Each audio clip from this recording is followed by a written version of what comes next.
Launching an incredibly rare interaction as the jail in Los Angeles transfers an illegal alien to ICE custody.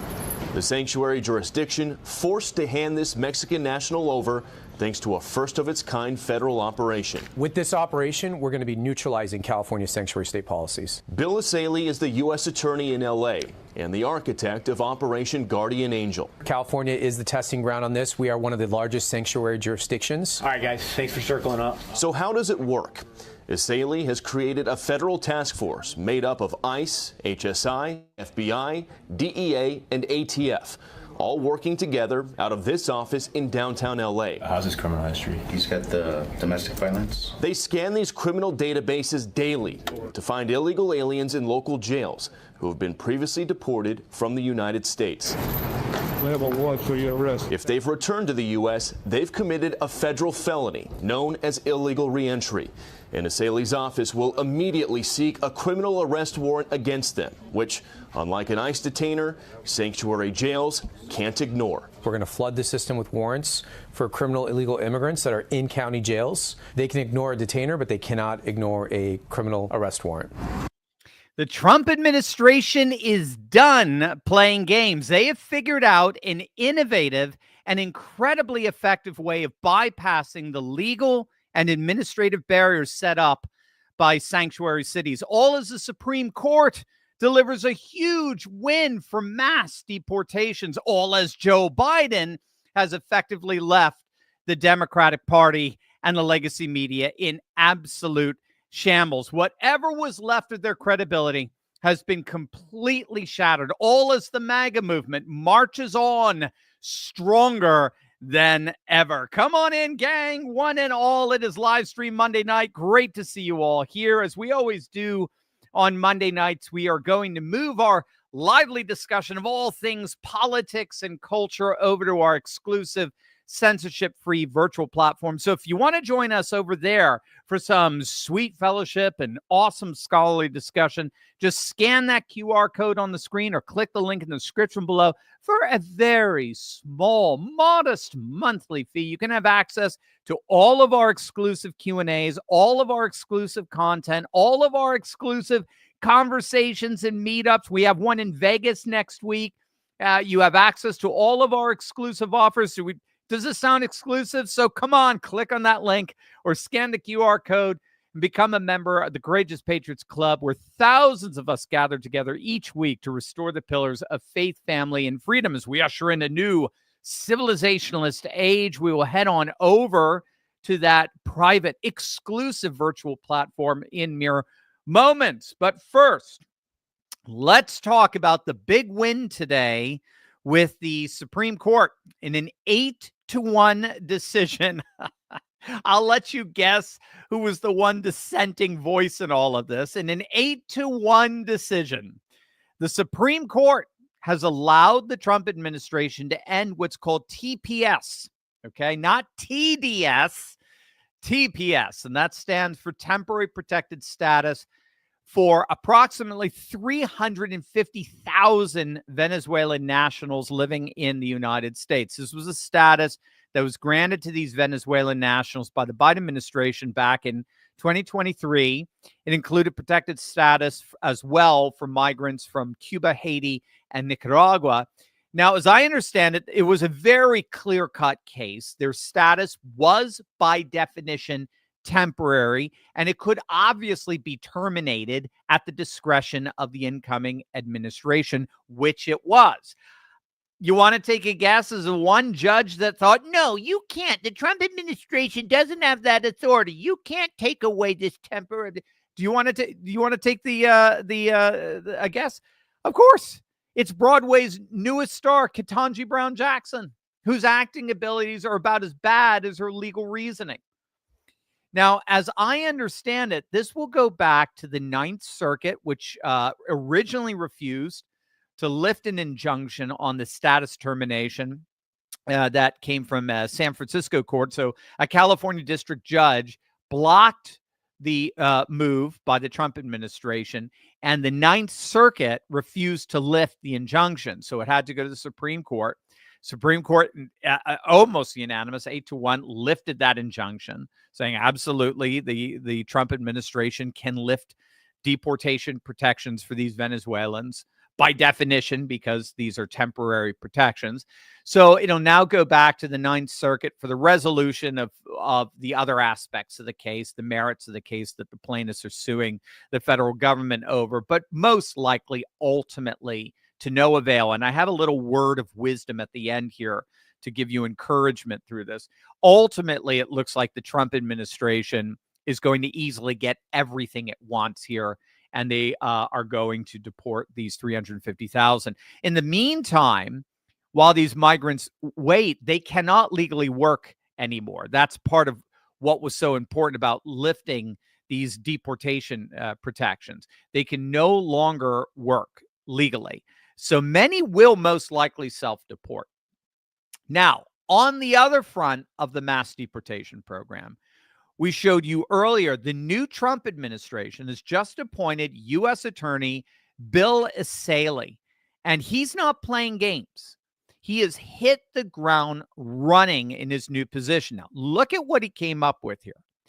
Today, he announced on social media the launch of a new operation called Guardian Angel. It's already in play, as we could see, and it's already forcing blue state law enforcement to hand over illegal aliens to ICE agents. It's a new federal operation that they just rolled out in California that was deliberately designed to basically neutralize California's sanctuary state law. So Essayli, as U.S. attorney, is headquartered in L.A., and the gist of the operation is that every single day, yeah, you could go back to me.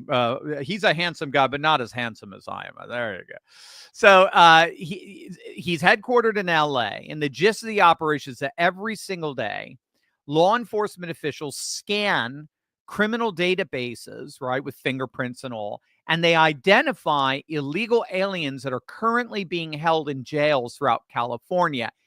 And this is key, and who have been previously deported from the United States. So they're finding illegal aliens in prison now who were previously deported but came back, right? The problem is that if anyone comes back to the United States after deportation, they've committed a federal felony under Section 8 of the United States Code known as illegal reentry. And because it's a felony, law enforcement officers get a federal criminal warrant signed by a federal judge, which according to that very same U.S. code cannot be ignored by sanctuary jurisdictions. Sanctuary jurisdictions are still accountable to federal judges and federal warrants. Yes, I think it's yet another example of how judges have too much power in our country today. Yes, it's overly cumbersome, but it is getting the job done. Every single day, every hour of every single day, federal law enforcement is cleaning out California's jails of illegal reentry offenders. And keep in mind, these are illegal reentry offenders who committed crimes upon their reentry. They were arrested and jailed for the crimes they committed upon reentry. So this is precisely the kind of criminals that Tom Homan is after. So this is absolutely brilliant. It's exactly, again, what Borders Are Tom Homan promised. You put up barriers to ICE in sanctuary cities, they're going to flood the zone. ICE is going to flood the zone. They're simply going to deploy more ICE agents and federal authorities in those areas to get the job done, come what may. And that is exactly what the newly Trump-appointed U.S. Attorney Bill Essayli is, in fact, doing. It's absolutely amazing stuff. Now, a little bit of a word of wisdom here, because I know a lot of you get very upset. You know, we just had the Supreme Court decision what did it do? It said that Trump can't use the Alien Enemies Act to deport criminals. That's actually not what it said. They were given 24 hours to make a decision with regard to it, and they said they could not. So they could not affirm or they could not deny Trump's use of the Alien Enemies Act. So a lot of this was not a merits-based case. It was a purely procedural case. Yes, I know it almost feels like we're dying a death of procedure, but I want you to remember this. This is very important. This is a little proverbial wisdom here. The key to both of these developments, the decision by the Supreme Court to begin greenlighting the deportation of 350,000 Venezuelan nationals on the one hand, and the federal warrants that bypass sanctuary state restrictions and hence deport all of these illegal migrants in one of the strictest sanctuary states in the nation on the other. The key to both is that when you have the law ultimately on your side, you're going to win. This is what taking our country back is all about. Our political and legal institutions have clearly been damaged by Democrat abuse. No question about that. But they're still functioning. They're still alive and well. Again, battered, bruised, but still intact. And as long as our legal institutions are still operative as they are, we are going to eventually win.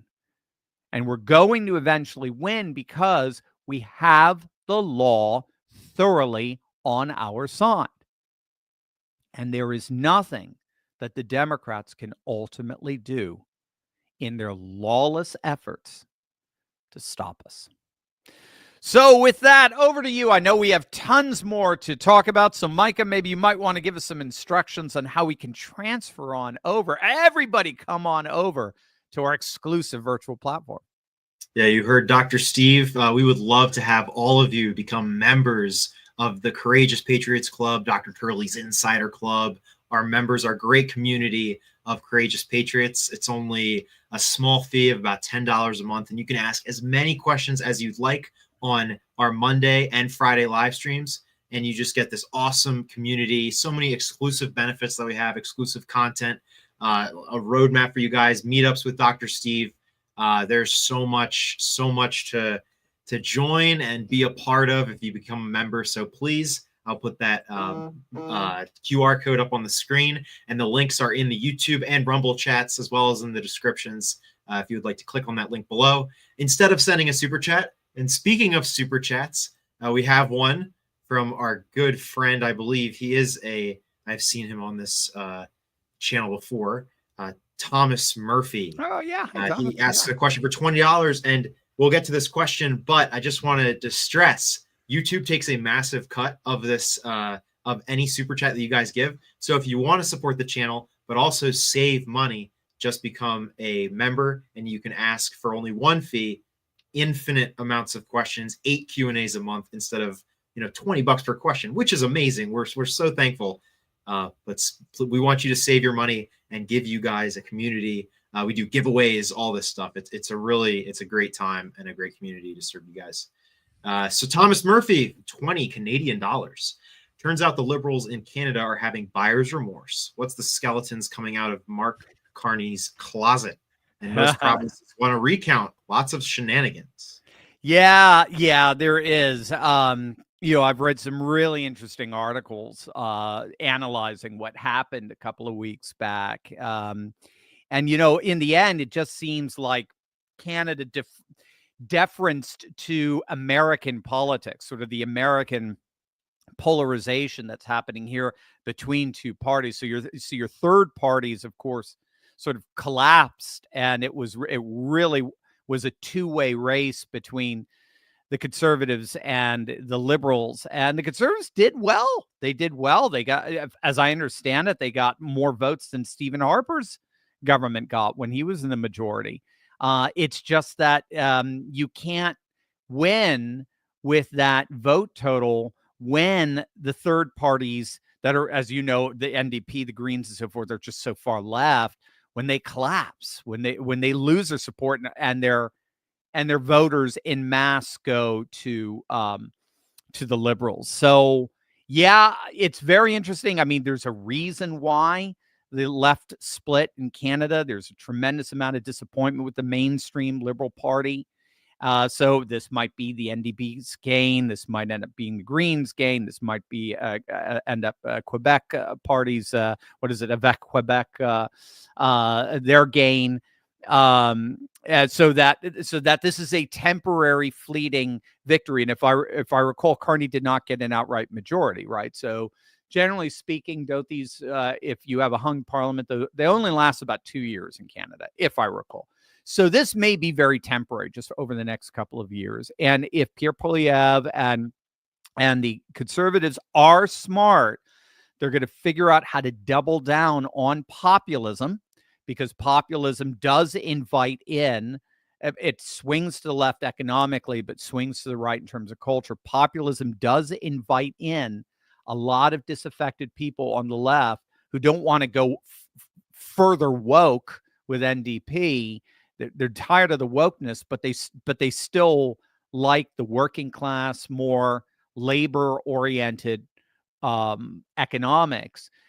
That should bring them in. But then, of course, as you know, Thomas, more than I or anyone else, you've got to find a way of being able to unite provincial populism. So for our U.S. listeners around the world, from the research that I've done and from speaking with populist leaders in Canada, Canada has a very strong populist surge going on, but it is radically regional. It is not united in terms of the nation as a whole.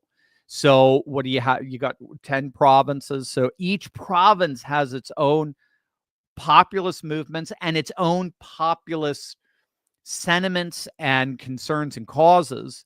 And Quebec populism is very, very different from Albertan and Saskatchewan populism, which can be a bit different from BC populism, which is different. Yeah. So the point is that you're going to have to find a way of being able to unite the populist forces.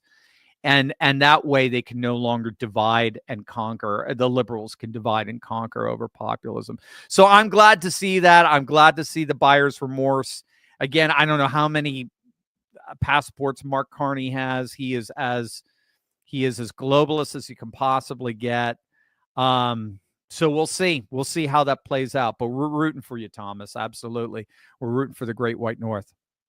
Yeah, thank you for the super chat, Thomas. That's awesome.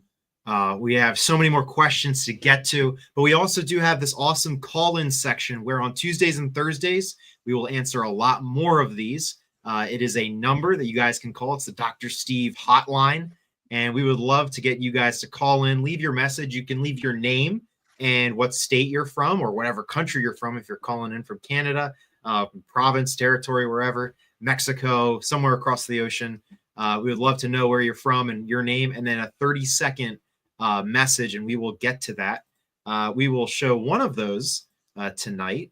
And so let me get this message off the screen. There we go. 717-844-5984. And we do have a message for Dr. Steve to listen to and to answer. Let's give it a listen.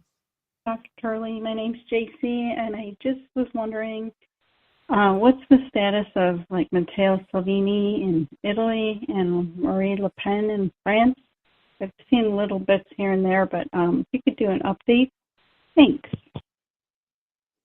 Thanks, JC. That's great. It's a great question. Awesome. Why don't we start with let's start with Matteo Salvini, since I was able to hang out with him a little bit from afar at the Verona conference back in 2019, when he really was the front runner to be the next prime minister. Salvini is still deputy prime minister of Italy, and he is the leader of the Lega party.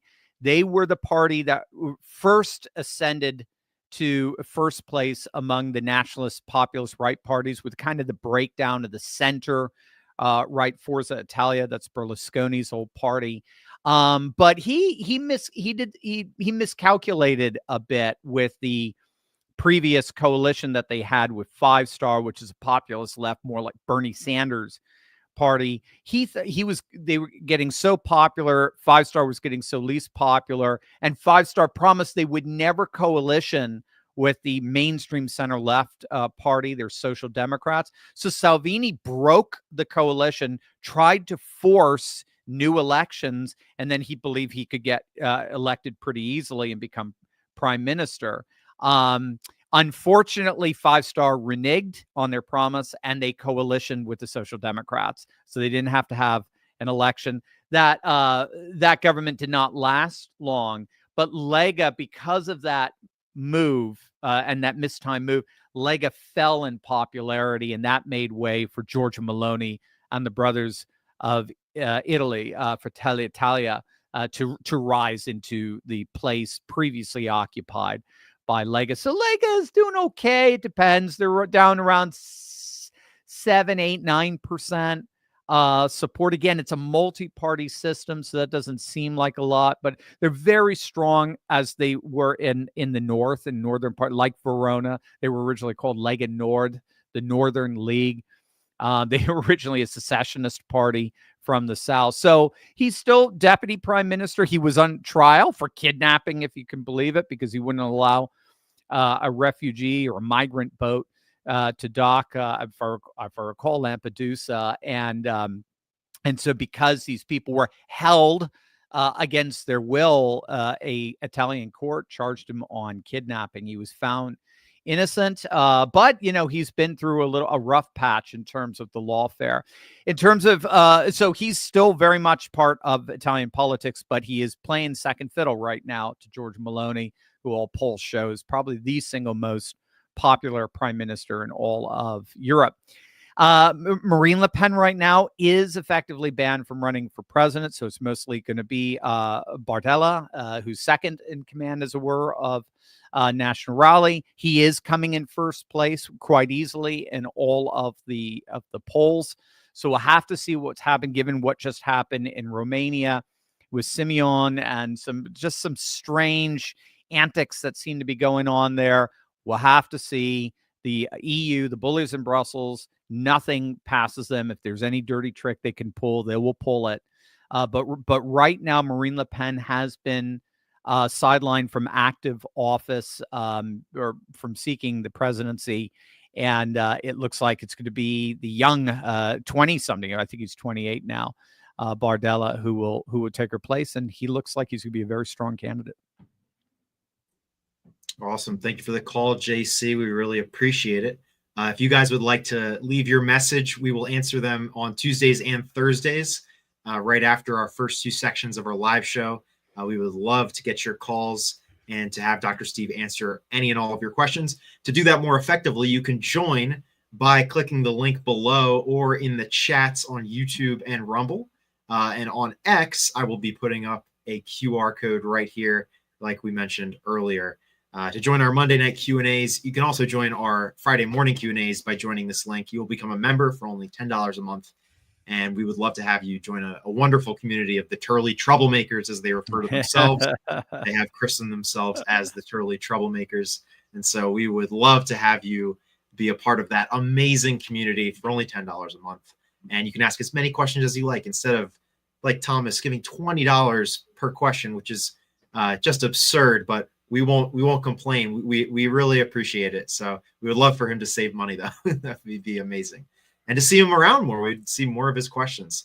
So we have one more super chat to get to from Dale Henriksen.